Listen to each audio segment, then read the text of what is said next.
Oops. All right. Hello. I think we'll go ahead and get started, although I expect some folks will continue to trickle in a little bit. Welcome to Truth and Trolls, dealing with toxic speech while protecting free speech online. I think that this is a really interesting and timely topic, and we have this fantastic panel here to talk through some of the issues with us.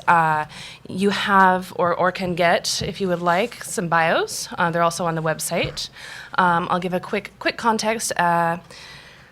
My name's Heather West. I work at a company called Cloudflare. We protect and accelerate the performance of websites online.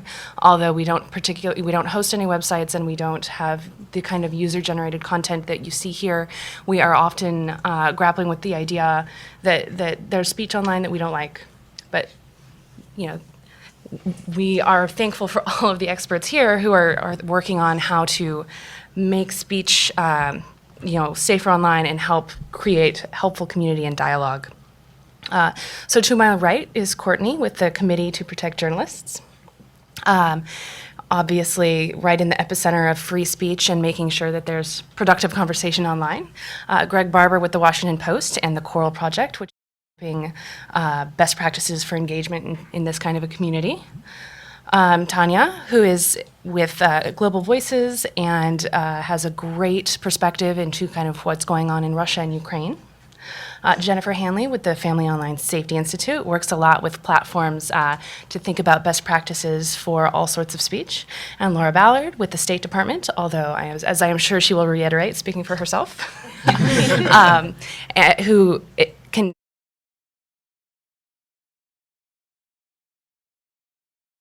tag is IGF-USA _trolls.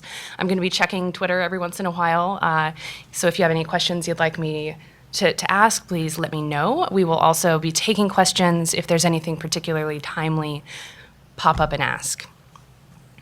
So one of the things that I think would be really helpful is just to kind of set a baseline for what kind of toxic trolling we're talking about. Because I think that while people may have one particular incident in mind, I think that there's a very diverse set of speech that we are talking about when we think about trolling and toxic speech online.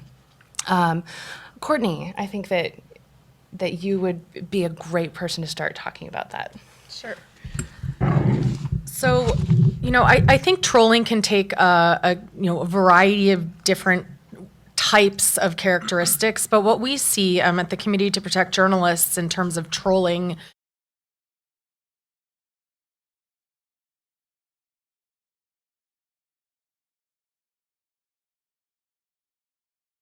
their authority and integrity as a journalist. Obviously, journalism depends on one's reputation and credibility, and so trolling can aim to diminish or destroy that, which obviously has broader implications for the journalistic field. It can also be used to hijack and destroy conversations that are happening around a newsworthy topic or around an issue that people are interested in expressing themselves about. Some of my research in the Arab region has shown that trolling is being used against women journalists and activists, and specifically using sexual tropes to delegitimize them, to destroy their reputations. We've also seen in the United States that journalists, most recently those covering Gamergate or those involved in covering technology, have been victims of trolling, which has included things like doxing, which is essentially giving out personal information like social security numbers or addresses, which can put people at risk, and real threats online. And the thing is, when you are a journalist and you're hearing over and over from both anonymous as well as non-anonymous people that I don't want to use those words, especially because we're being live streamed, but really horrible threats around rape, around death, around horrible ways to be killed. That has a real impact on your ability to do your job. We have anecdotal reports of people who have left the profession because they couldn't bear those attacks, and that has broad implications for society at large.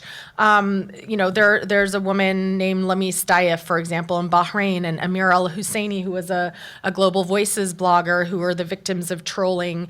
And, it takes different forms. So in some countries like Bahrain, we see that they're very sophisticated government trolls that specifically go out after and use legitimate information to try to undermine authority. Whereas other places like Syria and other countries, it's just trying to overtake and flood a hashtag or flood a conversation so you can't even have that conversation. So, trolling takes many, many forms. I think we'll get into more details, but I want to. Yes, no, I think, Greg, you obviously also see a lot of this in your job with, community engagement at the Washington Post. Can you talk a little bit about what you see there? I think it's much more U.S. specific, but still obviously very relevant.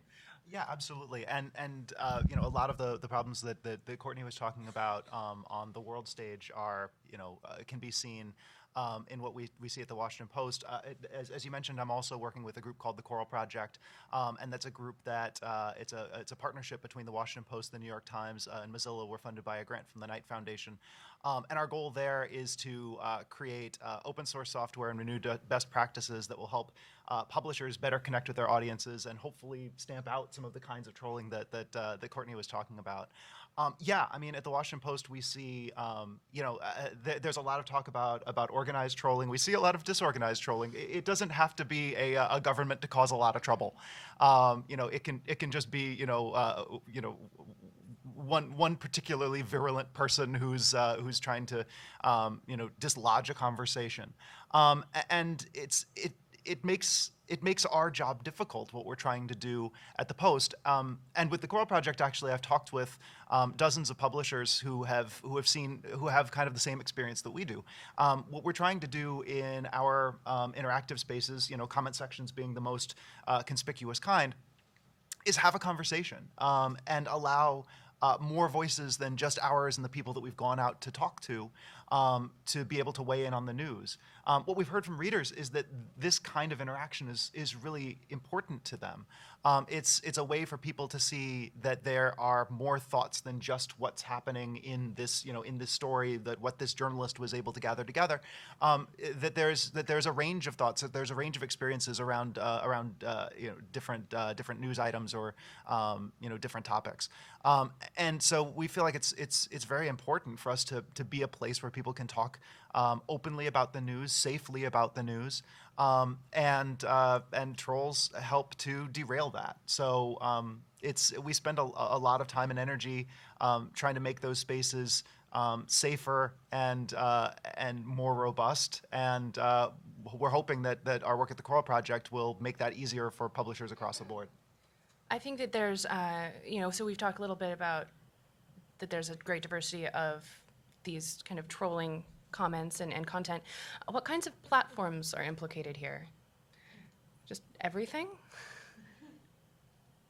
Yeah, obviously, news sites. Wherever the conversation happens, you get trolling. And I mean, very often it's really hard to gauge like how effective trolling is because of, how big is the conversation. But depending on the country, I mean, in the US, obviously, in terms of social media, Facebook and Twitter are the biggest players. And then, the comment sections, that's why, there's a saying, never read the comments, that's because of stuff that happens in the comments. But obviously, the more prominent the platform is and the more salient the issue is, the more chances there are that trolls will be there either to derail the conversation, as Greg said, or to sort of redirect it into the vein that they want it to proceed in and to sort of almost reframe the story.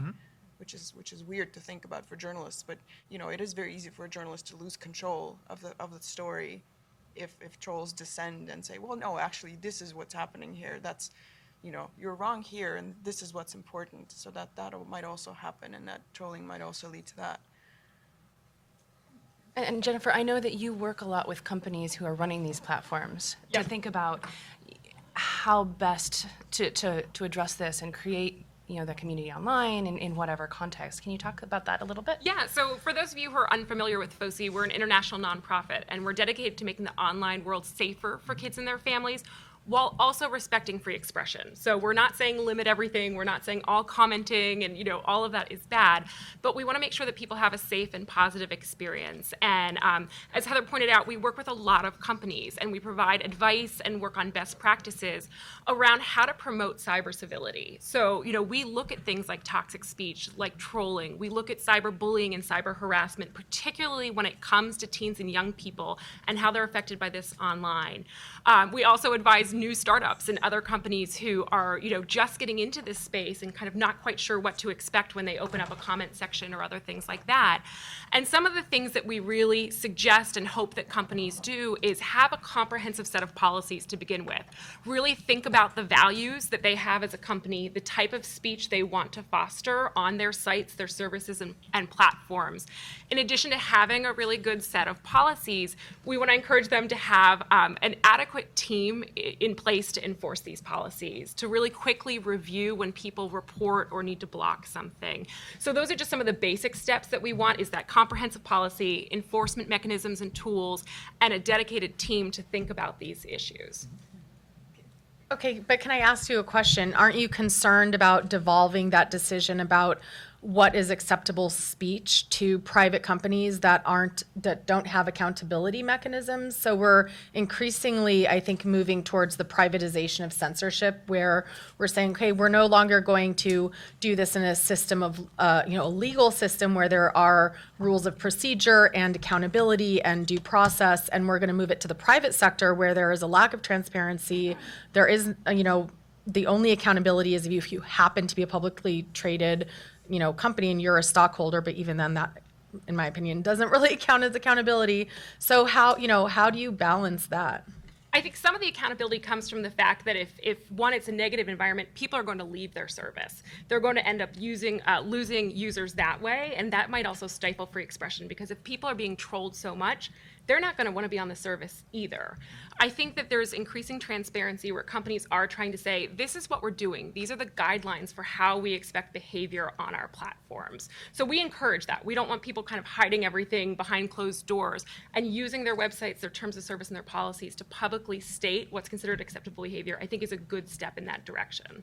Do you encourage them to report on what they're doing in that realm so that there is transparency? We do encourage transparency. We don't encourage them to report to governments necessarily No, or not to anything.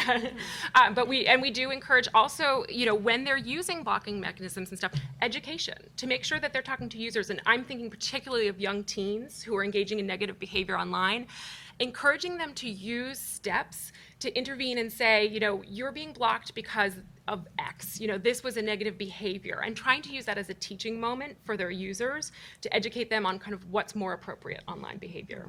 So we've talked a little bit about some of the best practices that the companies might take. I think Laura has kind of a perspective into some of the actions that governments are taking internationally. Can we make sure that Mike is a little bit is close enough that the video? Sure. Well, as I was listening to this last back and forth, it occurred to me that this isn't necessarily an either-or proposition, where it's either government or private industry, because I think what you have often is a system of co-regulation where industry is expected to regulate up to a point, but then there are these outer boundaries. When you mentioned the doxing, actually, I thought of a recent domestic incident. There's a prevalent news story, mostly among right-wing oriented sites about this couple in Oregon who owns a bakery, and then they were fined $130,000 because they refused to bake a cake for a same-sex wedding. Well, the same-sex couple has finally come forward and told their story, and it's actually kind of a doxing case. So they weren't fined for refusal to bake a cake. They were fined because they revealed this couple's name and address to a bunch of right-wing blogs, and then this lesbian couple started getting death threats, which was kind of a big deal because they have foster children. Actually, before we get into that's very relevant to one of the comments here. Before we get into the international side, it's been pointed out on Twitter. Is there a difference between trolling and things like death threats, harassment, doxing? Difference of degree, I guess. Yeah. Yes. I mean, it's all abusive behavior. Essentially, it's just what it might lead to, both online and offline, I think, is the difference. Right. Yeah. But I mean, my point was simply that, yes, there's this area where the companies are actually, I guess you could call it privatizing censorship or what you will. The companies have certain standards that they will enforce on their site. but they may be doing it for their own reasons. They may be doing it to cultivate a type of conversation or a certain mojo on a particular site, but they're also doing it with an awareness of this sort of outer boundary of law where if something crosses a line, then they could be facing legal liability. So as is often the case, and I'm more of a privacy expert, but we see that in privacy is what we call co-regulation. It's, you give the company kind of a safe harbor if they can mind the store, but then there are these sort of outer limits. And then I think that also circles back to the question that you just asked, which was, is there a difference between trolling and something like death threats? I mean, trolling would be the kinds of things that would be regulated by a site's discussion policy. Death threats, that's when you get into the legal space. Right. And there's obviously sort of a bigger burden there. And certainly I expect there's a broad spectrum covering, from the relatively just annoying to the very threatening. Yeah. Well, and also, I mean, when we're talking about trolling, usually we're talking about people who are trying to manipulate a conversation, and it can be, as in the case of Bahrain, for example, where it's, trying to be persuasive. So it's actually trying to manipulate so that people who come across it, might actually believe what's being said. And then, we hear a lot of criticism, obviously, of China, of the, Iran, the 50-cent bloggers, the people who are paid to post comments. But, there's this whole countering violent terrorism initiative going on and efforts by democratic governments, including the United States and Israel, where bloggers and social media users are paid to post positive comments or, counteract some discussions in certain fora. So do we consider that trolling? How do we consider, how do you differentiate? Is it just if a country is democratic or not democratic? Well, it's interesting because I think what that raises is the idea of an independent actor versus, a set of actors working for a state interest or some other interest. One of the things that I think would be really interesting to hear, because, so on the one side, maybe United States and other governments that we might consider relatively friendly are doing that. I know that there's a lot going on, especially in Russia and Ukraine, that you can speak to, Tanya. Yeah, and I'd say that I don't think really there's much of a difference between whether it's a democratic government or not doing it, because, for all we know, a Russian government thinks of itself as democratic. They might want to think that way. But Russia's sort of been really instrumental recently at the internet for a very long time was the freest medium, whereas all the other traditional mainstream media have been slowly but surely co-opted by the state. The internet remained a kind of a bastion of free expression where people, were allowed to say what they want, and they still are to a large extent. I mean, certainly there are some repressive laws that have been passed, but people are still sort of saying what they want. But the trolling that's happening, and especially the sort of, because there's, again, as it's been pointed out, there are, of course, individuals who go and troll people, and there are some who do it very well and have huge followings, and, they're very good at it. But there's also organized trolling, which has been, by some journalists, tied to the state. And these are essentially, offices full of people who work shifts, and all they do is they get talking points, and they post comments on blogs. They post blog posts where, among the sort of regular blog posts, they insert political statements, whether they're positive towards the ruling power or negative towards the opposition or the U.S. or the West. And the point there is, it's not just to come in and be mean. It's to derail the discussion, and that's the problem. And again, we don't know how effective these are, but they're certainly polluting the free expression that still exists in Russia. And this has become evident, especially because of the conflict in Ukraine, because, this has been a very hot topic. And so Russian government obviously has a lot of opinions, and it wants people to think in a certain way. And so they go not just on the Russian internet, but also on the Western internet. They go into comment sections on The Guardian. There are English language teams working on this. And, journalists in Russia have been really good at finding people who worked in these offices, getting them to leak, account lists, getting them to leak the rules, the talking points, how many posts they're supposed to post today. So this is all, this is all known to us. But that still doesn't negate the fact that it's out there and that it's still happening. And, whenever some major news story runs, like when one of the Russian opposition politicians was killed, Boris Nemtsov, you could see immediately like dozens and hundreds of Twitter accounts tweeting the same thing, like literally the same sentence. And if you knew where to look, you could see this activity happening. And certainly this might not be as toxic as death threats or abuse, but it's still polluting the conversation, and it's still changing sort of the mindset of people who might not necessarily be able to tell that these are not real people, and who think that this. So it's less dangerous, certainly it's less threatening, but it's also more insidious, and I think. Well, it's interesting. What this reminds me of, and this is something that shows that my background isn't necessarily on the speech side, but on the kind of privacy and transparency side. I can't remember how long ago, it was a year or two ago, that the FTC started requiring transparency from bloggers in the US who were blogging on behalf of some product or advertiser. Clearly that's not something we can enforce globally, but what kinds of best practices like transparency, or what kind of platform best practices might be helpful here? I think we can start with the really hard case, Russia and Ukraine, and what you're seeing there. Is there a technical way to see what they're doing, or is there some other thing that you would ask for? I think good investigative reporting, and certainly I wouldn't say that the reporting that's already been done on this has changed everyone's minds or opened people's eyes, but some people have reacted to it, and just that people are at least aware of the fact that this is happening, and there's a certain kind of post-Soviet mindset towards the media in Russia and Ukraine and some other countries. If the media says it, then it must be true. And the internet hasn't enjoyed the same level of trust, but it's been enjoying more and more, because you can actually now see that you can find all of these new different viewpoints online. So the audiences reading these blogs and seeing all of these kind of, whether they know they're sponsored or not, are they critical of the content? Do they kind of understand what's going on? Or some are, some aren't. Yes, some are, some aren't. Again, because this is made to look like regular sort of internet use and regular internet people posting comments.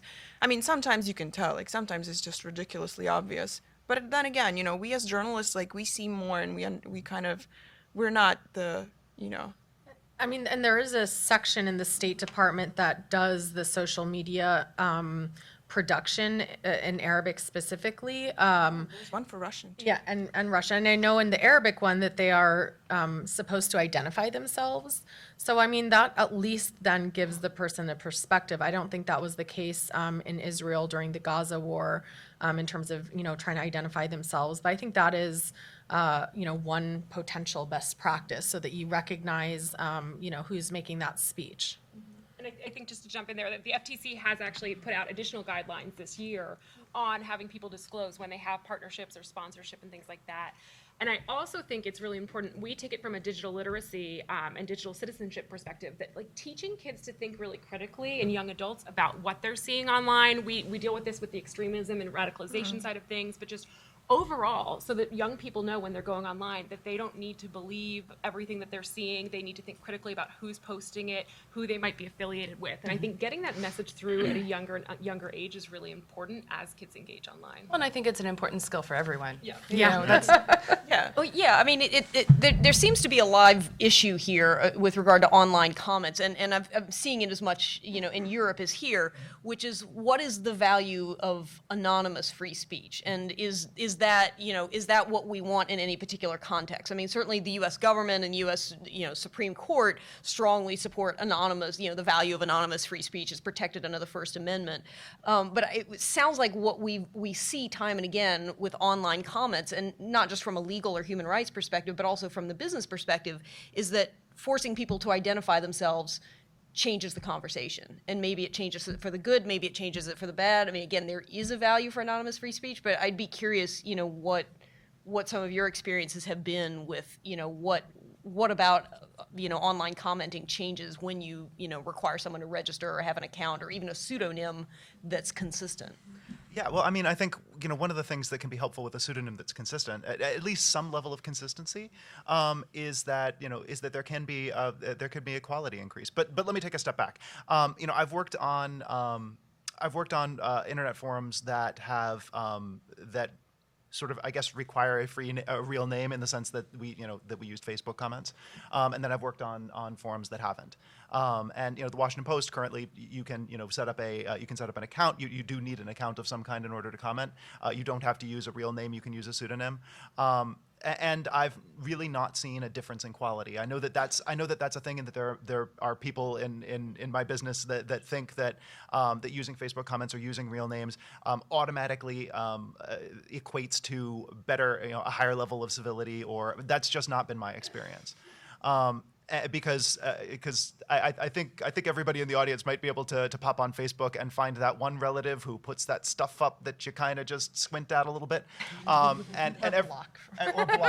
Everybody's got one, and they're all out there on the internet doing other stuff too. So. So I mean, that's the experience that we had. I had a colleague actually who ran a site that used Facebook comments, and his response to it was Facebook comments kill discourse. So there was a big. There's definitely a difference in thought there. As far as though creating some space where someone would be able to, rather than sort of writing notes on blades of grass, actually create a persona, create something that's larger. I think that actually can really help as far as the level of civility goes. Not necessarily saying, "Hi, I'm Greg Barber and this is my picture," but just saying, "I'm this person and what I'm interested in talking about is this," and being able to gather a community and gather a following. It means that everybody kind of has a little bit more skin in the game, and I think that can be really helpful. I think it's also important to note that the right for anonymity and its link to free expression is not American. It's actually recognized in the latest report by the UN Special Rapporteur on Freedom of Expression and Opinion, who just did a report on encryption and anonymity as a right that enables your enjoyment of freedom of expression, which is a fundamental human right outlined in the Universal Declaration of Human Rights, as well as your right to enjoy privacy. And so I think it's important that we consider that, and also consider that policies designed to limit anonymity don't only impact trolls or the negative sense, but in so many of the parts of the world where we work, it is very important that people are able to get information out or participate or report on things and do that anonymously because they face great risk. I mean, the past 3 years have been the most dangerous on record for journalists, with record numbers killed and imprisoned, oftentimes for reporting on corruption by politicians. You probably think most of that's in crossfire, and it's not. Most journalists are murdered because of their reporting. So I think that we have to, and that's why this panel is great, is really calibrate the policies so that it enables people in the most repressive environments where that sort of reporting is really critical, but also enables people to feel safe and doesn't, it's a very complicated issue because on the other hand, we don't want journalists who are pressured to stop reporting or to stop participating because of trolling. So, we have to find a way to strike a balance. Yeah, I would agree with both Courtney and Greg here and say that, policy is only great as a tool when it works not just for its own interests, but for the interests of the people who it's aimed at. And so if you tweak the policy enough that you can have anonymity and you can have, preserving privacy, but that you're also able to create some sort of community where its own policing starts to occur. Because, once people start to sort of see each other and they see the histories of engagement, then people start seeing, they just troll. That's all they do. That's all this person does. And so that creates a level of understanding within the community, however big or small it is, of who the players are. Mm-hmm. And that allows the community itself to sort of, police, to cleanse, to engage with each other on knowing who the actors are, if not the actual people at least. Right. I think that we've talked a lot about what platforms might do and how platforms are thinking about policing this, but even just the word policing brings to me, all right, so where's the government action? What are governments and how are governments thinking about this? Laura, I know that there was a case in Europe, Delphi versus Estonia, that has given some, American-style free speech proponents pause. I think that many of us, and I would include myself in that statement, maybe don't understand it particularly well. Okay. It'd be great if you could talk through that. Sure. Yeah. No, it's a very interesting case, and this is a little quirk I picked up in law school, which is that I find that when I'm discussing a court opinion, it helps to read the court opinion. It's like, and There's my mistake. It's a long opinion, but it's well worth a read. You'll learn a lot. Yeah. I mean, the first thing, I think a lot of Americans probably don't even realize that the European Court of Human Rights and the European Court of Justice are not the same court. So the European Court of Human Rights is a Council of Europe institution. The Council of Europe has 47 member states that include Ukraine, Russia, plus all of the EU. And the way that their jurisprudence often comes about, they're interpreting the European Convention on Human Rights. And they often approach it as if they're sort of setting a floor, for human rights, and they give the member states a lot of deference. And in this case, the member state was Estonia. That's also interesting because if you're looking for a European ally who values free speech online, you'd be hard-pressed to find one better than Estonia. So for us to be negative about this case, you've got to realize that what you're negative about is a decision of the the Estonian Supreme Court that the European Court of Human Rights didn't disturb.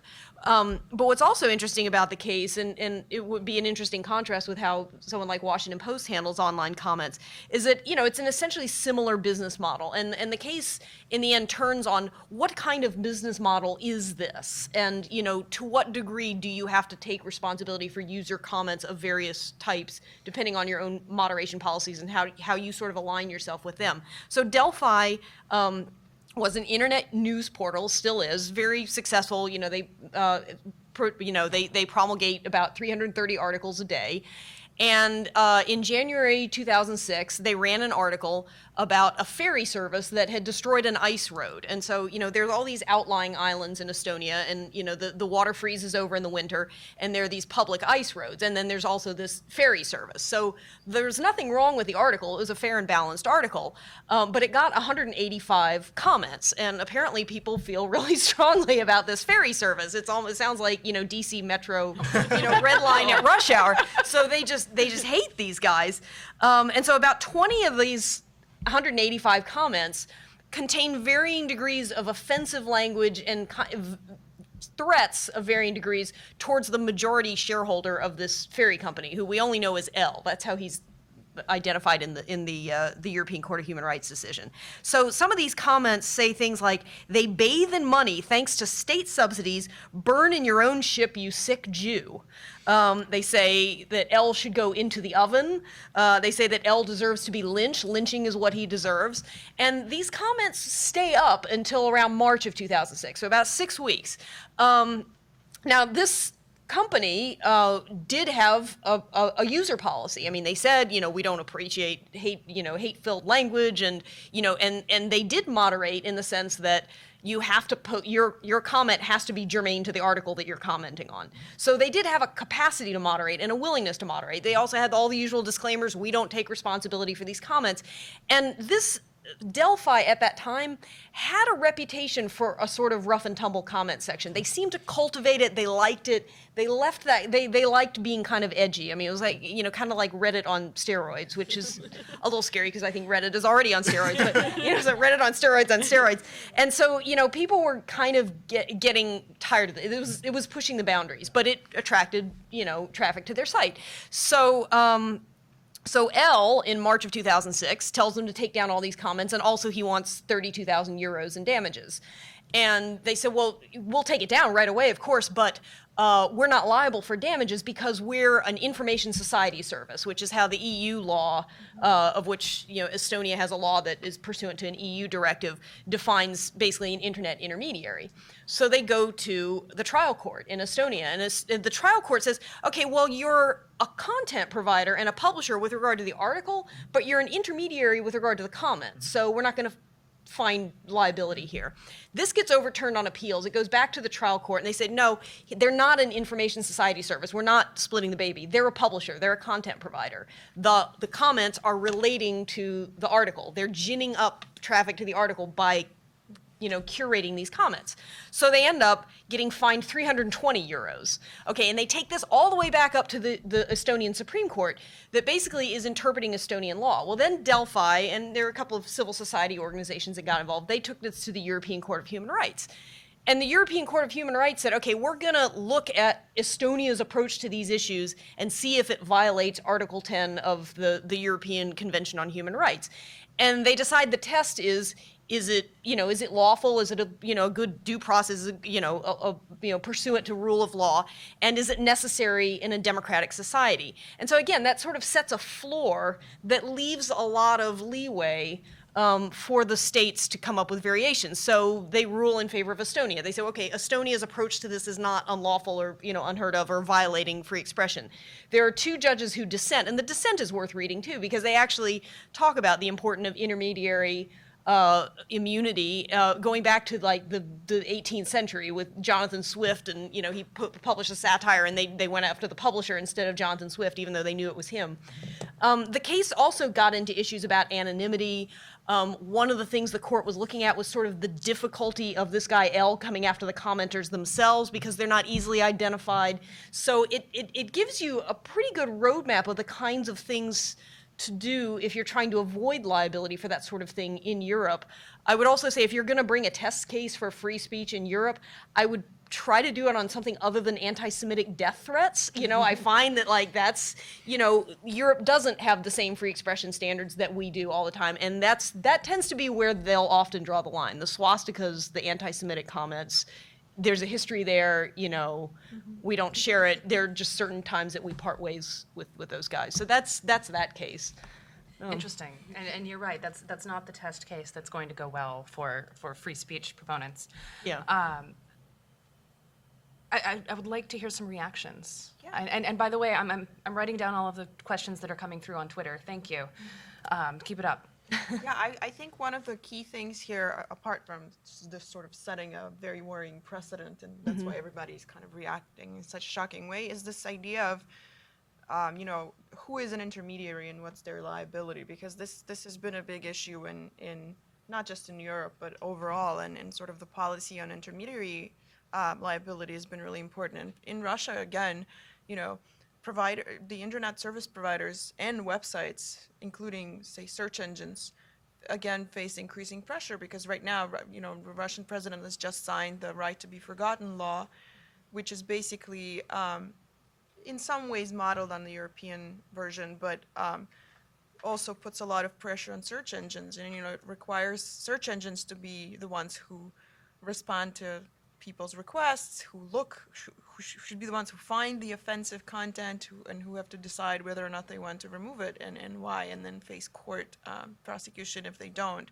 And this is also kind of trolling. I mean, anyone can go and troll a search engine, or a website that can be called a search engine into removing stuff about them. And then this is kind of reverse trolling because you're trying to get rid of content instead of put it out there, but it's a way to stifle free expression and to change the conversation and to remove information. If you're a corrupt official and some investigative journalist or NGO wrote something about you, you have all the grounds to remove it. So I think the policy that doesn't just regulate user expression, but also the policy that regulates what the platforms behave like and what the intermediaries behave like is really, really important.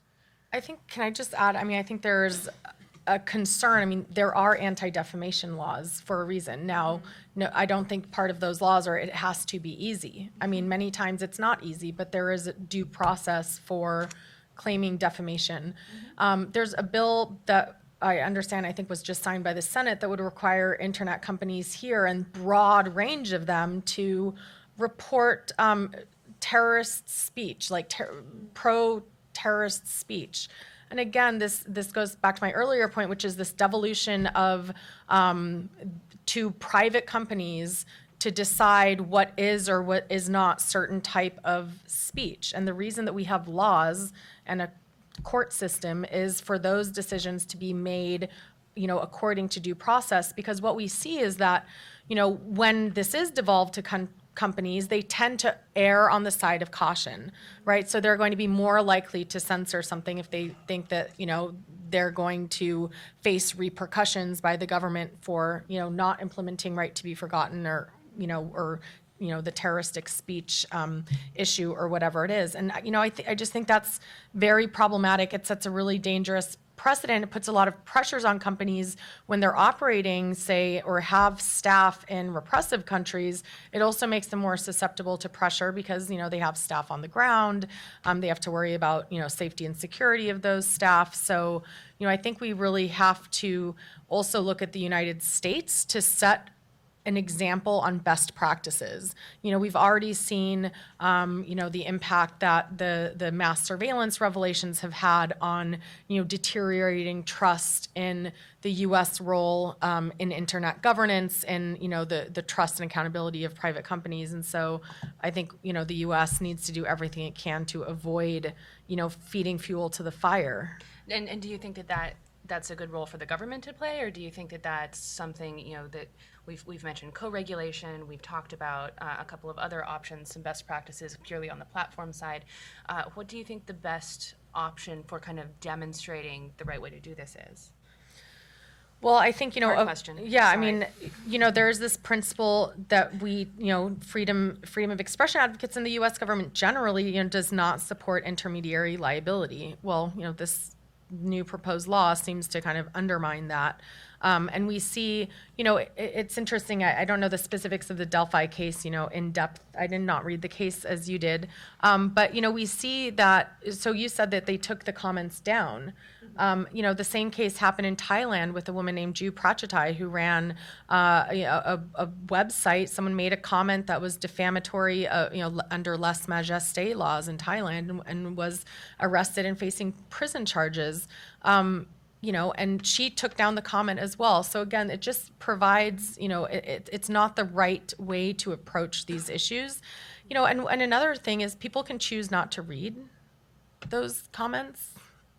I mean, it depends what, again, trolling has a great range of commentary, but, there is also that choice. I think that's especially maybe relevant to the child issue is, the choices that we make about what to read and what communities to participate in. And that for adults too, I think choosing not to read the comments or not engage. And also I think an important part of this is going to be counter speech and I'm really thrilled when I see celebrities on Twitter standing up to the trolls, like J.K. Rowling over the weekend coming to Serena Williams' defense and getting more people on board to speak back and to say, like, this isn't okay. And I want to see more of that online. Yeah, well, as to the issue with Thailand, the one distinction I do see between what Europe does and what the non-Western world sometimes does, and that's a very broad generalization, is that, Europe still is our ally on free speech. I mean, I don't think it's wise to look at that case or the right to be forgotten case. There's no more free expression in Europe. I mean, they've always parted ways with us on certain things. But an important distinction that I see, and this was brought up in the right to be forgotten case too, is that Europe applies different standards to public figures. Okay, so this case, the Delphi case, and the Google versus Spain decision, those are both about supposedly non-public figures, although some would argue that Spanish guy is actually quite prominent. But the Europeans do draw the line at saying, okay, this is a tool for like an everyday citizen whose reputation is being harmed. This is not a tool for, Ron Paul to try to cover up the fact that he had racist newsletters in the 1980s. So, they do see that, and I think as we look at what defamation laws do and how they're implemented, I think you can still see a distinction between applying defamation laws to an average person and applying defamation laws to, the prime minister of a country. But what if that average person runs for prime minister of a country? Well, that's true. No, and that's the problem. I mean, there's a whole line of jurisprudence in the European Court of Human Rights on who is and is not a public figure. But still, I think we make those distinctions in the States. I mean, we make President Obama put up with a bunch of stuff that people say about him and his wife and kids on Twitter where, somebody else might be able to make out a defamation claim. So we make those same distinctions. And they're messy distinctions, you're right. I mean, I think, it's hazardous to get into the business of who is and who isn't a public figure. But The other thing that I see Europe struggling with, and probably to a greater degree than us, but because of the way that, I think they will tend to be more active in managing their economies, is a sort of failure to classify these types of business models. So every time, with the Google versus Spain decision, it's like, okay, well, what is a search engine exactly? What is its business model? What is its role in free speech? When you say that Google versus Spain endangered free speech, are you saying that I have a free speech right to instantaneous desktop access to some Spanish guy's bankruptcy records from 1998? Like if I needed them, I could go down to the courthouse like we did for thousands of years before there was a Google. So you can see that they're struggling with this in the Delphi case as well. And in fact, the dissent says, no, what they actually are is what we call an active internet intermediary. And they're citing these like Harvard Law Review articles about what is an active internet intermediary. So for them, Delphi with the comments, it seems to be some kind of hybrid entity that they can't pin down. So it's like, is it a publisher? Is it a hosting platform? What is it? I think that this actually brings up a really good question. It seems from this discussion that maybe legal process and the law, not only does it take 12, 8, 15 years to kind of resolve a case like Delphi, it has a really hard time figuring out how to categorize and that kind of, it seems like a blunt object. So I think that one of the things I really wanted to talk about is what platforms can do. And I think, Greg, if you could speak to some of the learnings, developments, best practices as part of Coral Project, I think that that's a nice complement to what should the law do versus what should platforms do. Yeah, absolutely, and because I think you're right, Heather. Right? That where law has kind of a broad scope and wide-ranging effects, what different communities and different providers can do can be a little bit more nuanced. Although the law can be very nuanced as well. I think one thing actually that I've heard from publishers is, kind of this concern about the level of civility in the comments that they have on every article. And when we talk a bit, we wind up taking that a step back and saying, well, but why do you need to have those comments there in the first place? Is that something that's absolutely critical to every article that you put on the internet? In that form, in the form that we've been using? And I would argue no. I would argue that one of the things that we're not doing as publishers and that some communities aren't doing as communities is actually thinking a little bit more strategically about what they want to do in these spaces. What kind of a question are you asking? What kind of a community are you looking to create? In a lot of cases, publishers are, putting comment threads on articles, the same kinds of comment threads we've put on articles for the past 10 years, maybe longer. And we're not really thinking very much about what we want to do in that space. There are lots of publishers, though, by the way, who are, and who are crafting, really interesting, really boundary pushing interactives where users are able to communicate in a really nuanced way about a really specific topic, are able to share their thoughts, are able to gather together in a way that builds rapport and builds community, builds a hive of knowledge. So there's a lot of real good that can come out of communities that are created on publishers' sites. So this is all the kind of information that we're trying to gather together at the Coral Project to try to sort of crowdsource these best practices. And we're just kind of getting started. So that's the kind of stuff that we're really interested in hearing about. If there are people in the audience or people in the audience out there who are, who have thoughts on that topic, we're really interested in hearing about them. You can find us on Twitter. But I think one of the things really broadly speaking that we want to do is think more strategically about these spaces as the people who provide these spaces, because we're part of the problem. If we create a space that is really freewheeling, then we're going to get answers that are really freewheeling. It doesn't really make a lot of sense to not think strategically about a space and then be shocked when what you get in there is not very good. Well, it's interesting. That actually ties into one of the questions that folks are asking. Does an online platform inherently encourage hyperbole? Does it inherently encourage people to just go out there and be, much further? I think you touched on this when you were talking about anonymity versus real names. I think you touched on this here, talking about those platforms that aren't being intentional about what they're encouraging and how they want their community to act. Yeah, I don't think there's anything inherent in the comment space that encourages hyperbole. I do think that I think that I guess we kind of get the communities we deserve in a way, that we'll kind of get we'll get back what we put into it. And so one of the things that I'm encouraging journalists to do, certainly in the spaces that we manage, is to participate and is to set a tone and is to help guide that tone. We have, I talk about these guys a lot, but we have a blog on the Washington Post called The Capitol Weather Gang, right. Everyone oh lives yes. in DC. We're all nodding. We love it. I want one of Exactly. those to report on the Metro Red Line. That's like my daily disaster. That would be Right, much more right. toxic. Well, but what's great about this community is that the people who run it, the editor of that blog and other folks who write for it, they take time and they participate and they help guide the conversation. And they've been doing this for about a decade. And what's wound up happening is that the amount of influence that they have to exert in order to keep things civil is actually now pretty minimal because the community does that themselves. They've set a tone. This community, they geek out about weather. That's what they do. And if you come in and you want to stir the political pot for some reason or another, and they do talk about topics, by the way, that do kind of skirt into territory that could get a bit rambunctious. So they'll talk about climate change, for example, which there are people who have very strong opinions on that. But when the Capitol Weather Gang talks about it, sure, it's entirely possible somebody comes in and tries to move the conversation in a different direction. But the community, by and large, doesn't let that happen. I love it. And I think it sounds like we're talking about creating norms. And that's one of my favorite topics when we're talking about tech policy. Yeah. I think it would be great, Jennifer, to hear a little bit about the norms that you're hoping to create in partnership with companies, and then Courtney, I know it looked like you had something to add.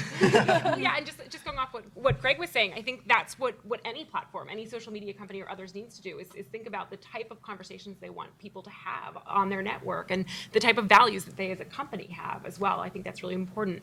We talk about norms a lot, not just with the companies, but with parents and with kids, and that's, we really try to encourage cyber civility, and we struggle a lot with the real name versus anonymous. I see, many great points to having anonymous speech online, but I've also heard, we just did some research with Intel Security, and 42% of the kids say they posted things anonymously, and when asked why, it's because they didn't want to be attributed with the things they were saying. And when we got into some of their behavior, they're calling people fat, they're calling people mean, they're saying things like, very hurtful and harmful things. So what we want to try to do is counter that and, discourage kids from saying these things online in the first place, get them thinking before they speak in these public forums. Courtney? Well, I think it's important to, again, you have to look at the broader context. And of course, the internet is global, but, the communities in the Washington Post, especially maybe on Washington weather, are relatively local, one would think. So I worked for an Arabic satellite news channel, and their approach to comments was very different, and it was to censor the majority of them.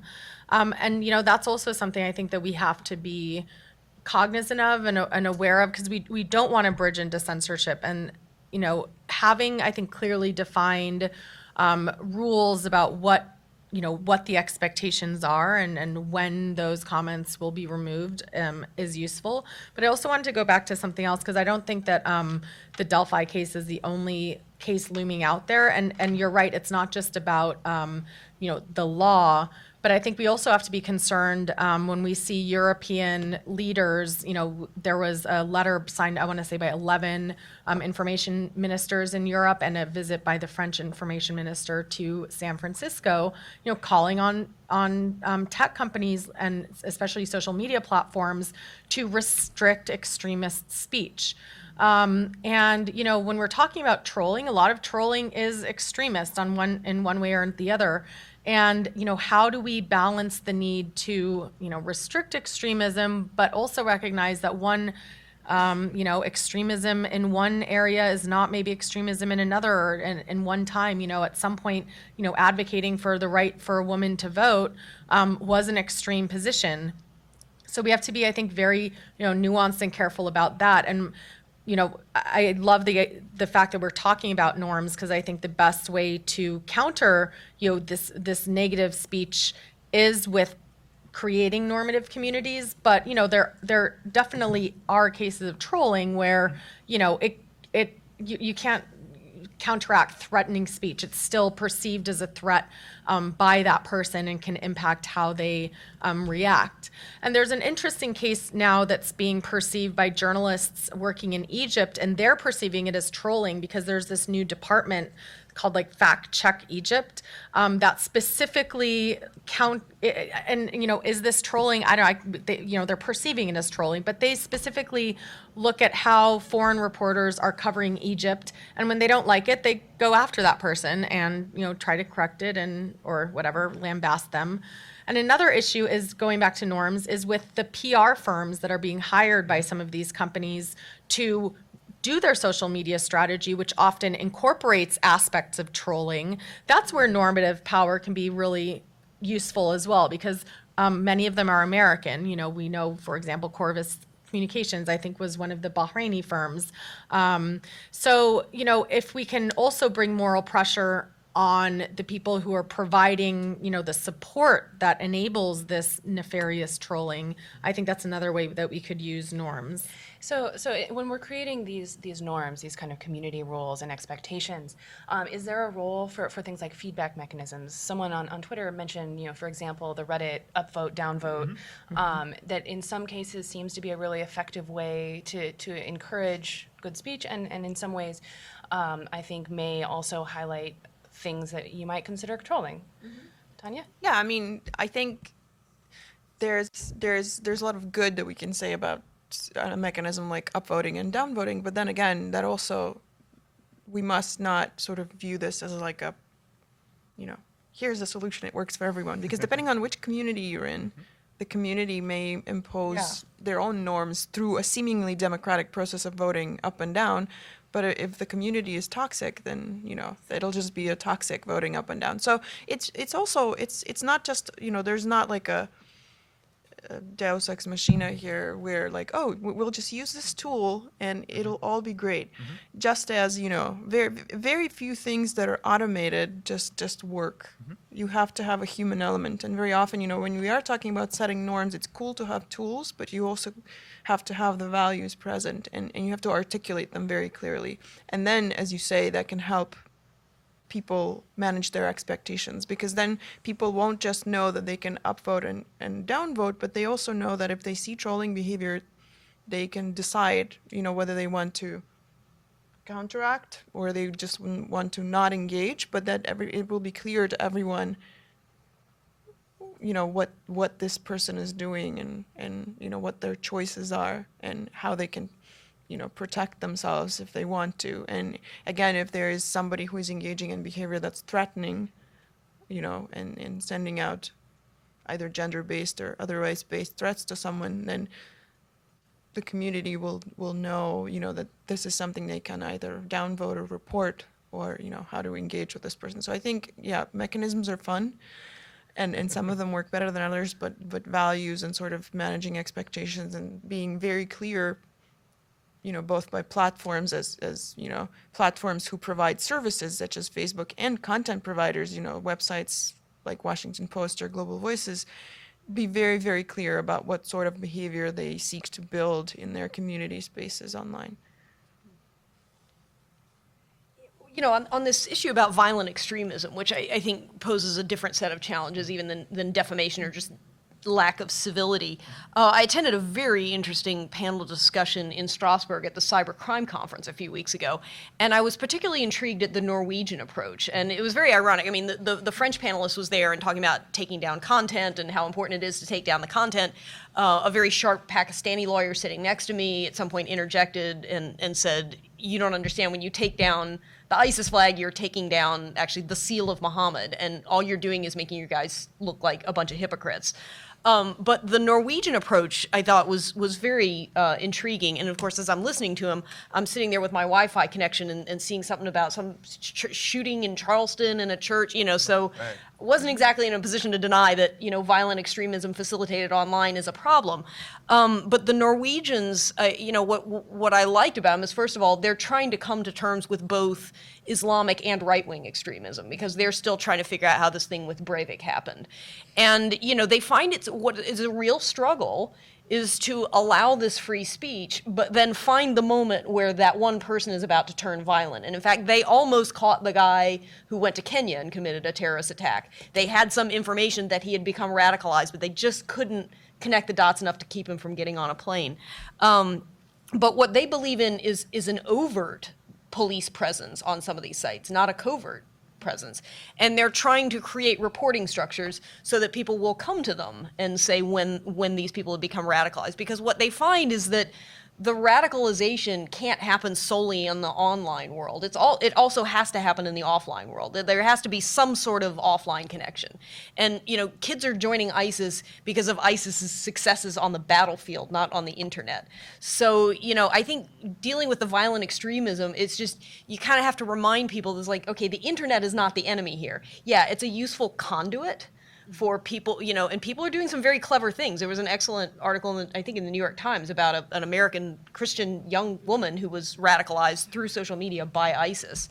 But you have to realize that there's a conduit, and that you've got to hit at the offline connections and planning that are going on. I mean, it sounded like a recruitment to a religious cult is what it sounded like. It was like, well, we know that works in the offline world too. I mean, we still remember Jim Jones and going off to jungle in Guyana. It sounds like all the same kind of techniques, just using the internet as a conduit. But yeah, look into the Norwegian approach. Yeah. It's very interesting. But then you hear about partnerships like the U.S. partnership with the Emirates, around this issue, and you think, okay, well, maybe we trust the U.S. government to decide that, okay, this is real extremist speech. But in the Emirates, they've locked up, 94 human rights activists and journalists. And so we also see in the, wake of 9/11 how, anti-terrorism policies got interpreted by repressive governments to crack down on dissent. And, I think that's really the concern with the violent extremism approach. And so how do you,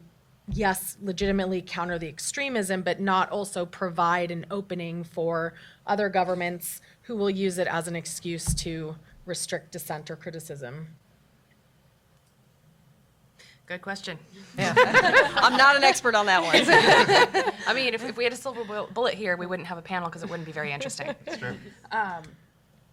I think, one of the, you mentioned Charleston. I think that everyone here has at least a few examples of kind of toxic speech that was part of a bigger movement, that was, or that began, a massive outpouring of toxic speech. Is that different than kind of your not your state-sponsored actor and not your individual who is spewing whatever trolling toxic speech you'd like to think? I'm thinking a little bit of there's been some interesting stuff on Reddit over the last week. There's been Gamergate, some other examples of things where there was some traction for speech that you really in my opinion wouldn't want traction for. Is there a way to kind of address that, think about that, best practices, or is that just up to the platform to figure out those best practices? I mean, it's a tremendously interesting time to be talking about this topic, right? I mean, what we've seen at Reddit just over the past week I think will have ripple effects as we go.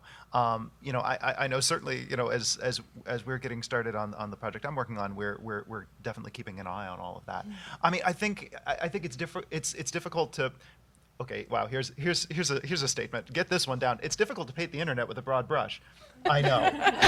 I'm sorry I made news. But it is. And so when you're, I think, different forums are going to be different forums. And I think, I think what we can, certainly, thinking as a publisher, what we can do is, try to create the best forum that we can. And hopefully try to make a space that we can make as good as possible, as so that people can talk about issues and really get things out there. I think that each of us who does manage a space where people talk, we have, I think that imperative, kind of that moral imperative ourselves to try to craft a really good space. Are there going to be, the internet is a pretty wild and woolly place. Are there going to be places where stuff happens that we don't like? Absolutely. I'm not sure what we can do about that, but I know that we can make the spaces that, that we manage, that we have something to do with, better spaces by each one of us kind of trying to do our part there. And that can be managing a space, or that can be contributing to one. So last night, and we were preparing for this panel, Mike Nelson sent around an ebook, The Internet It's of by Sarah Garbage. Zhang, and Yeah. I think it's the Internet of Garbage. Yeah, no, I mean, Garbage. she Yeah. made some really good points in there, which, with this idea that we can regulate and try to, regulate based on content or based on behavior. And she's essentially making the argument for behavior in what I found a very persuasive way, because I think that you can then get around some of the, freedom of expression issues because you are focused on the behavior.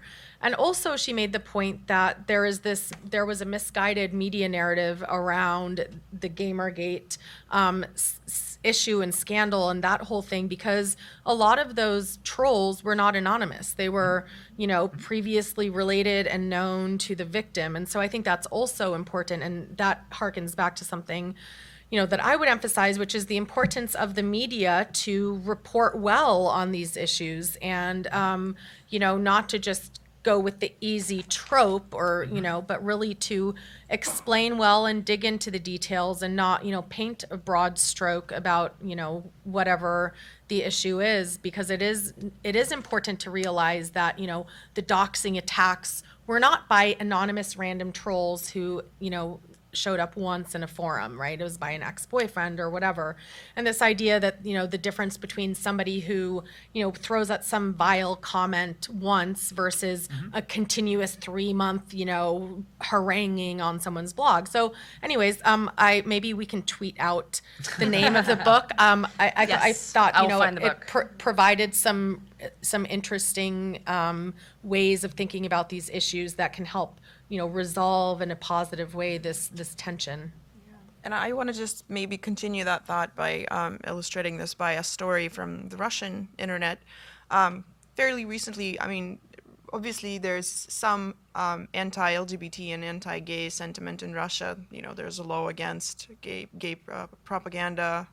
But actually, sociologists and anthropologists say that the majority of Russians are actually kind of indifferent, like they don't really care, they have other things they worry about. But if you go to specific places on the Russian internet, especially, the web pages set up by LGBT groups who seek to help LGBT people in Russia, you see a lot of hate there. And it seems like that's all it is. But, that's actually just a kind of a concentrated picture. And so one of the more prominent activist, Lena Klimova, who runs an organization for LGBT youth. It's called Children 404. Who work with LGBT children, or have been either kicked out of their homes or hurt or otherwise disadvantaged. So she receives quite a lot of hateful comments on her social media pages, and she did kind of a almost like an art project once, where she looked at the profiles of the people who were sending her these comments, and she took some sort of very mundane, very nice photos of those people, like with their dogs or cats or their families or their kids, and juxtaposed them with the comments they were writing to her. And she created a photo album which she put on Facebook, and I thought that was such a great and a very brave thing to do, obviously, but also just such a great way to show that actually, these are not just some anonymous sock puppets or trolls. These are normal people who, for some reason, think that in this particular space they can behave in this very hateful way, whereas in other spaces they are totally normal, seemingly, and lead normal lives, and have families and children and whatever. So I think that was a very good way of sort of turning the discussion around and saying, well, if you think you can do this, maybe think about why. Like, why are you? I'm just like you. I'm a person. I have a life. I have a thing that I love to do, and so do you. But why do you think you can behave in this particular way? So I thought that was a very interesting way to comment on both the sort of values and also, as you say, why is there a movement you know, is it just because they see everybody else doing it and think they can also it get in on the snowball. action and it'll pass under the radar and they'll feel like they've, you know, expressed their anti-LGBT sentiment or you know, but I thought that was a very good visual comment on the picture. So we have about 20 minutes. If there are any questions in the room or more questions on Twitter, I am happy to toss that over. If there are any. I was just going to add on, there was something, and I think it was around Gamergate, where there was a woman who was talking about how she was being trolled and all of this stuff. And when one of the troll's mothers found out, you know, he had been using, I think, his name on Twitter, he apologized to her publicly because his mom found out, and he was shamed, you know, by Right. what he was Yeah. doing. And I think that sometimes, like your story of humanizing, like these are real people, and you know, especially when we're talking about it with kids, like getting them to realize like they can really hurt people and like reconsider maybe what they've done. Yeah.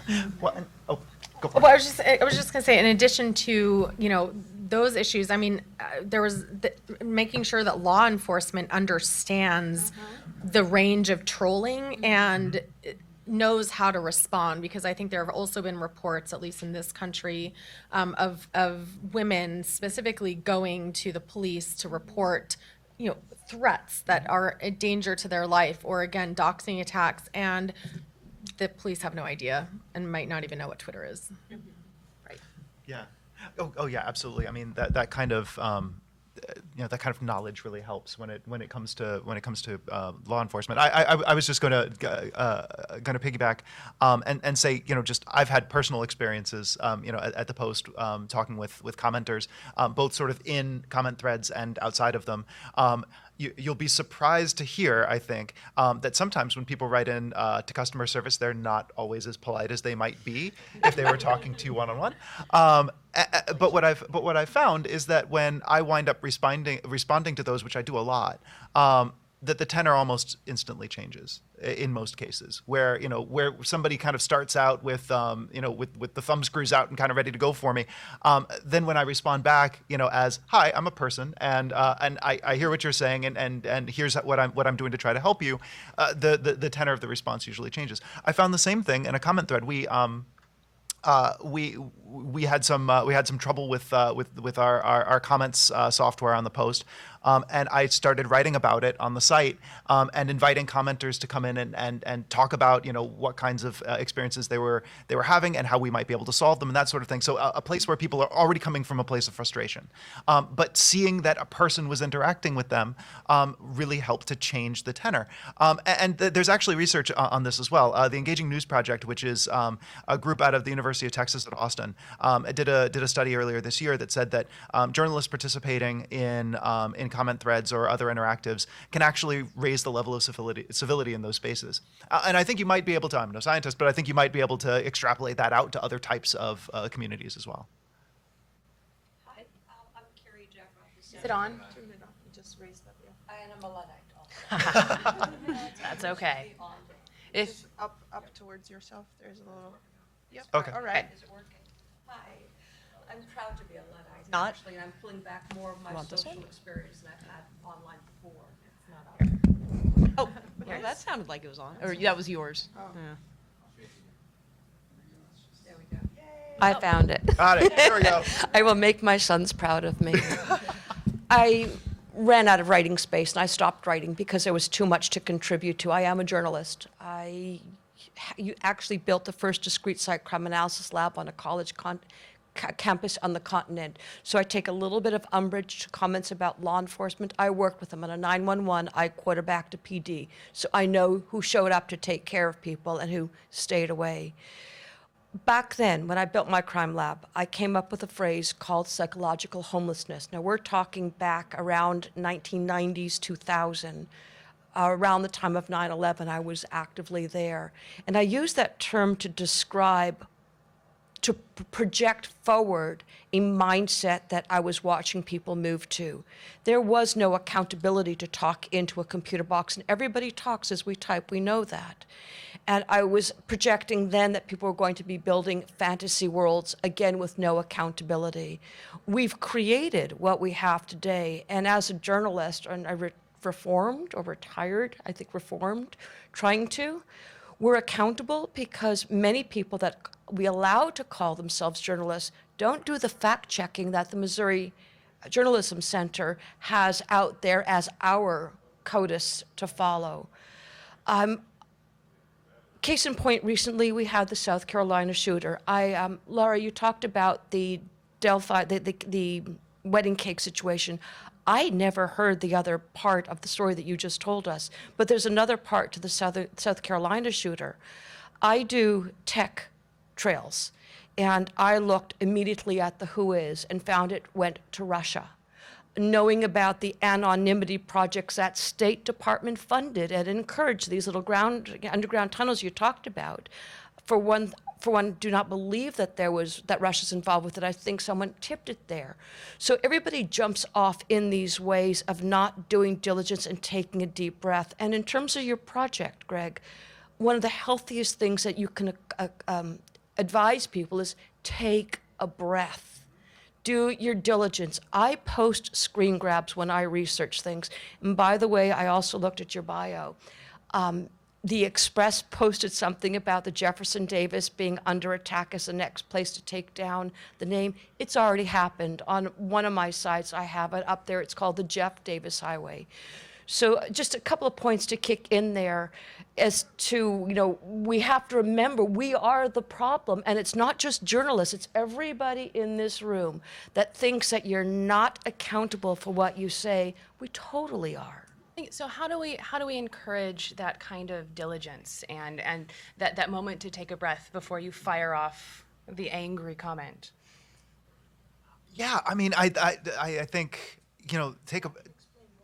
Well, I guess what I could say to you is that I think take a breath is that would look really great on a button, because and I think it's really good advice. I mean, I think that's one of the things, right? I mean, it's and that goes beyond the internet, right? I think certainly a lot of the biggest mistakes I've made is when I haven't thought about what I'm going to say before I say it. But yeah, I mean, I think that certainly what we want to do, with at the Washington Post, but then also I think what we want to encourage with the Coral Project is for people to be thoughtful in their contributions and to realize that they are contributing to a community. This isn't kind of just a personal scratch pad, but it's a place where people are debating ideas, and that debate can be pointed. That debate can be rigorous, but it should be civil, and you should treat people the way you want to be treated. I've heard that before. It sounds like good advice. Part of the solution to taking a breath is knowing the liability of when you do something. I would tell people, if you're going to hit someone, don't be shocked if they whack you back. The whack back these days is jurisdiction. Every time the Post or State Department has a comment box, you've asked someone to set up a user word, to set up a password. You have created the legal jurisdiction to be sued. So whether it's your entity or whether it's the contributor, don't be shocked if you get sued. And that has to be paired with the education of, you're going to get sued, think twice about it. What are you willing to lose? Well, and that actually brings up an interesting question off of the Twitter feed. And this is less about creating civil speech and more about what is the impact of, for example, the DOJ subpoenaing information about commenters? Is that going to encourage civil speech? Is that just a shot into the darkness? Is that going to help kind of the law enforcement efforts around this? Is that going to chill speech? What do you At think? least they're using a subpoena, not the NSA surveillance powers. All right, we can get behind that. Yeah, but I think also in terms of thinking about this more broadly, and I'm a Russia journalist. That's my beat. So I'm always thinking about the less transparent and the less due diligence countries who are very fond of looking at the Western laws and saying, hey, look, they adopted this law. Let's adopt a very similar law, only, we'll use it in totally different ways. Without institutional protections. Yeah, and I mean, and then they'll do. So Russia also has a law, that is an anti-extremism law, but then they have a very vague definition of what they consider extremism, and you can get. So very often they just use it as a pretext to crack down on activists or people who are expressing themselves. And I think, it's a lot to ask, but I think Western governments should be very thoughtful also about how they sort of write their laws and how they manage, because everybody else is sort of looking up to them as this standard. And I mean, the same goes for, you know, your European Union and their laws as well. And I think, you know, in terms of asking about what platforms can do, I mean, that seems, you know, it seems like more about the individual commenting troll versus the organized, if not government sponsored, you know, certainly coming from, you know, a given government's position, either by hired or, you know, trolls or PR firms. And, you know, I feel like we haven't really come to a solution for that. I don't know that there is a solution, but I think that, you know, creating a civil space isn't really going to matter if you've been hired to post, you know, X number of negative comments, or, you know, on the other side, if you've created some sort of, you know, botnet that goes out and, you know, floods a given hashtag or whatever. You know, there have been conferences where, you know, we've just decided not to use a country hashtag because it's too, you know, leads to too much vitriol or too much irrelevant content. But I also would echo what Tanya said in terms of, you know, Egypt, for example, with its extremism law, is so broad brush, and as you probably know, captures anyone who has affiliation with the Muslim Brotherhood. And, you know, there is no due process there. There have been, you know, hundreds of people put to death, sentenced to death, you know, journalists in prison for covering Muslim Brotherhood protests. And, you know, I can't echo it enough, and because we have someone from the US government here, how important it is to realize that, you know, US internet governance and the choices that we make in this space have broad repercussions way beyond this space that really impact the ability of journalists, activists, and the publics in other countries to access information and express themselves. Just two really quick thoughts on, you know, what governments can do that can be effective in this space. I do think the promotion of social and emotional learning in schools, like there's an education element, and that's a really good role for the government to be able to promote and encourage schools to teach kids from a young age about, you know, that you need to behave the same way offline and online is one key point, I think. And, you know, the government shouldn't be rushing to criminalize behavior, particularly when it comes to young people around speech online. That diversionary and programs and education, I think, will be really, really important instead. I think we have just a few minutes. If there's another question in the audience. I have just quick comments. I don't know whether to be questions, but my name is Arsène, and I'm from the Congo. Thank you so much for this presentation and all the insightful contributions that you've made on this topic. I think I agree. I'm a blogger, by the way. I'm a blogger, and I usually use those platforms that allow you as a blogger to approve or disapprove some comments in order to make your blog look the way you want it to look. The contents you want people to read, and the comments you want people to see, because there's that way of thinking as well. And I think it's good as well, those platforms that allows people to like or dislike a certain comment, because that has proved, as you've noted as well, to change behavior of some people. Because when someone posted a comment and they see so many people just disliked the comments, sometimes they feel like, oh well, so my comment was not appropriate, and maybe next time they will change the way they're making public comments.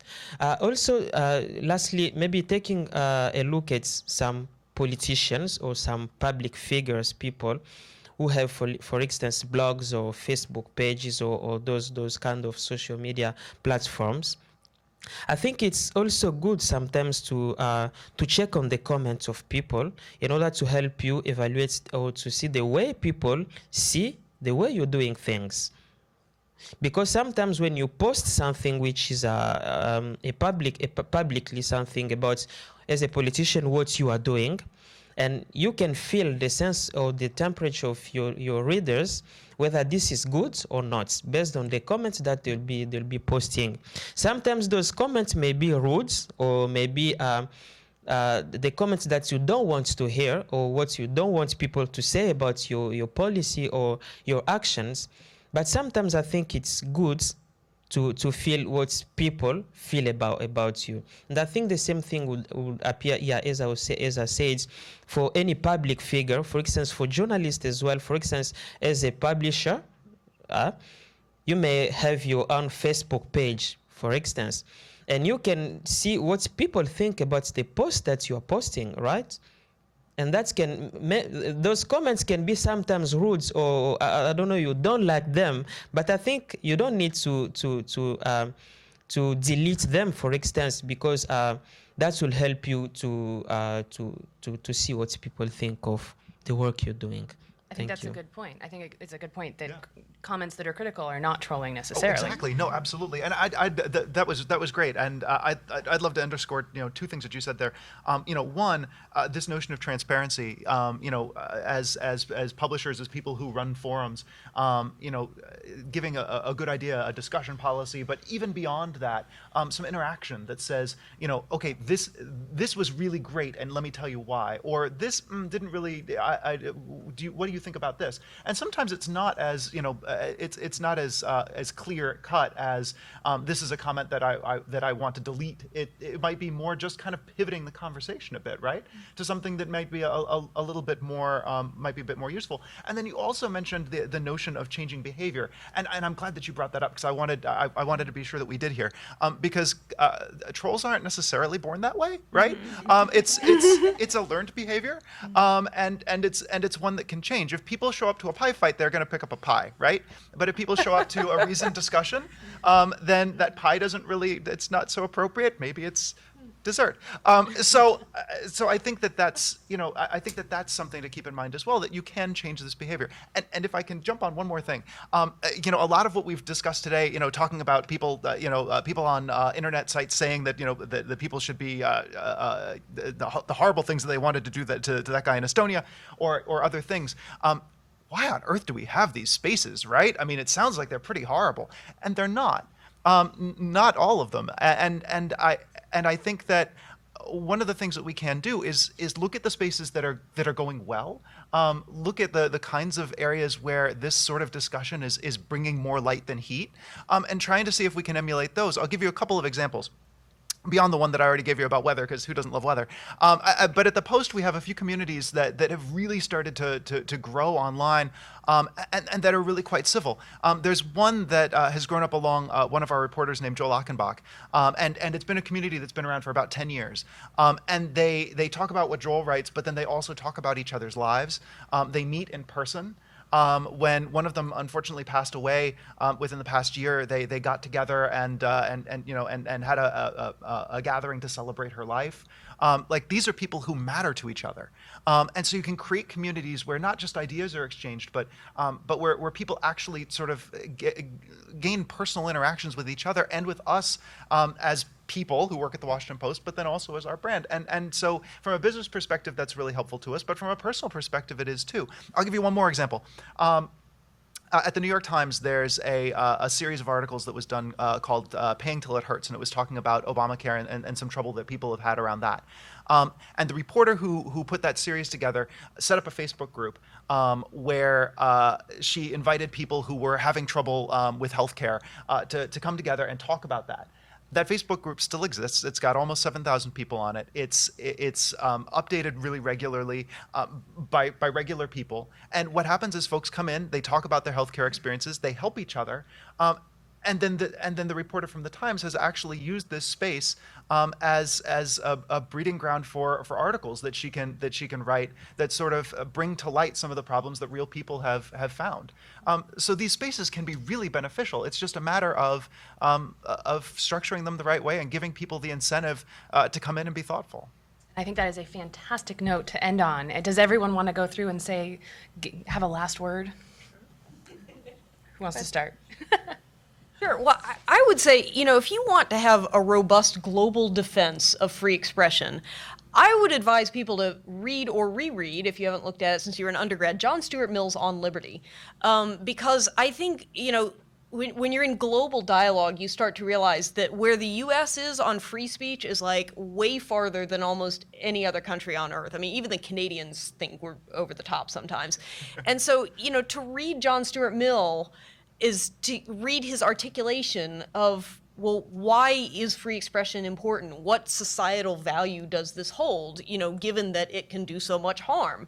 And, he believed that, it promotes a better informed citizenry. It puts more ideas out into the marketplace of ideas, more participatory government, a more knowledgeable citizen base, which is essential to democracy. We need our citizens to be well informed for democracy to function. And so, it's not only a way to defend free speech for people who, in Russia, for example, who didn't grow up reading John Stuart Mill and just really didn't get the memo on all this. But I think it's also a good guidepost for some of the forums that you're moderating to say, okay, is this interaction actually furthering the societal goals that made us value free expression in the first place? And if not, maybe I should try something different. Jennifer? Yeah, and just to go along that and to echo what Greg was saying, I think that we got to a really good place by talking about how much positive stuff happens. We need to find ways to mitigate the really bad things on the internet and to deal with trolling. It's a struggle. It's a balance all of the time between safety and free expression. Mm-hmm. But at the same time, there are amazing conversations happening online and so many platforms and new ones popping up all of the time. And I think that's exciting and it's great for young people. And I think that there's a lot that parents, kids, and companies need to be thinking about in this space. Yeah, I think we've been talking quite a lot on the sort of macro level, and I want to take this down a little bit to the individual micro level. There are two schools of thought on how to react to trolls. One is don't feed the trolls, and the other one is feed them till they choke, which a good friend of mine subscribes to. I fall somewhere in the middle. I think if you do want to try and engage with trolls, either on your own page or, on an issue that you care about, question them. Mm-hmm. Ask them why they think what they told you. Mm-hmm. Draw them out. And, I've seen some good examples where people actually started thinking about what they're saying and not necessarily always changed their mind, but at least sort of became a little more weighed and balanced on the issues they were trolling you initially on. Yeah, I mean, this is a complex issue because we're talking on the one hand about, the old-fashioned troll who just wants to go out there and stir up debate, all, through to the, really violent, threatening person, through to, government-endorsed or sponsored trolling. And it's difficult, especially, I think, as a press freedom organization and as an advocate, because on the one hand, we're very concerned about women journalists and journalists more generally who are threatened. I mean, Nick Kristof was trolled and got death threats after his visit to Bahrain. So we are concerned about the safety aspect of that and the broader chilling effect it has. And on the other hand, we're also concerned about how do you keep the space open for free speech, for reporting, and I think that this is a good start of a conversation. I think that we need to continue having it, and it's especially valuable to have, kind of the human rights and the children's rights people together, because there are very different communities working on this subject, and it's important that we're in conversation with each other so that the different dimensions are considered and we can figure out the best approaches and best practices that will have the maximum positive impact for a variety of communities. Yes, thank you all. This was fantastic. Thank you for your engagement. I'm really glad that we talked about, constructive things that we can be doing rather than just wringing our hands about how terrible the troll problem is. So thank you all. Thank you. Thank you. Thank you. And now I think lunch is on the first floor. Yep. Yeah.